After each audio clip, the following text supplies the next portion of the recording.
Hi, this is Carolyn Kinane at the Contemplative Sciences Center at the University of Virginia. And I frequently talk about contemplative practice beyond meditation, and I focus on contemplative processes. And I thought I would just take a few minutes to explain what I mean by that.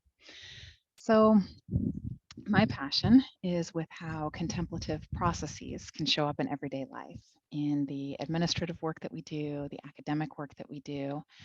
And what I mean by that is having self awareness about my own reactivity and my habits, being intentional about how I'm showing up, living in alignment with my values, practicing care of self and others, and engaging in reflection.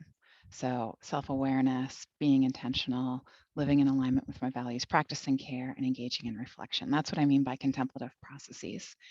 And I find that my environments often aren't set up in a way that allows me to take a contemplative pause, to check in and respond rather than react to a situation or to a colleague or to an email. And in fact, my environment often makes it really easy for me to be complicit in systems of overwork and systems of oppression when what I really want is to be transforming them. And so for me, that's what contemplative practice is. It's practice waking up from autopilot so that I can show up and engage with a bit of authenticity to live in greater alignment with my values and frankly, do less harm. So, one valid critique of modern commercialized mindfulness is that it gets the most vulnerable populations meditating or makes them feel guilty for not meditating, puts the burden of dealing with stress on the individual while doing nothing to transform the systems that create the toxic environments causing stress in the first place. It's just one more thing to deplete people and prevent them from engaging. So on the other hand, lots of folks do appreciate contemplative practice like meditation and mindfulness for stress reduction. So it's important for me to be clear about my values here, that for me, contemplative practice is about building my capacities for awareness and for connection. So contemplation lets me see what in myself and what in my context needs to be changed, and it builds my resilience and my courage so that I can take action about it. So I think about perceived stress, the sense that I don't have the resources to face the challenges that are in my life, and how my contemplative practice can work at both ends of that equation.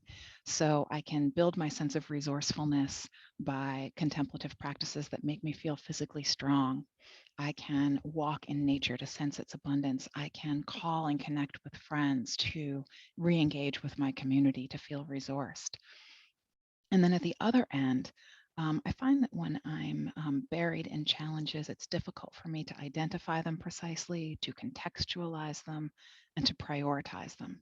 And so contemplative practices like journaling and dialoguing and even dancing are practices that offer me perspective on challenges. So unpacking and addressing some of the sources of perceived stress can get me unstuck and reconnected and making some changes. So, contemplative practice can involve meditation and yoga, but it doesn't have to. And it can work with stress, but it can do so in a way that builds resilience and encourages inquiry into and transformation of systems that create stress, rather than creating a bubble or an escape route or just one more thing to do in the face of toxic, oppressive environments. So, for now, I'll just pause and invite you to consider, what are your contemplative practices defined this way? What brings awareness to your habits? What gets you aligned with your intentions? What helps you feel resourced and connected and grounding? What gives you perspective on your challenges? Thanks.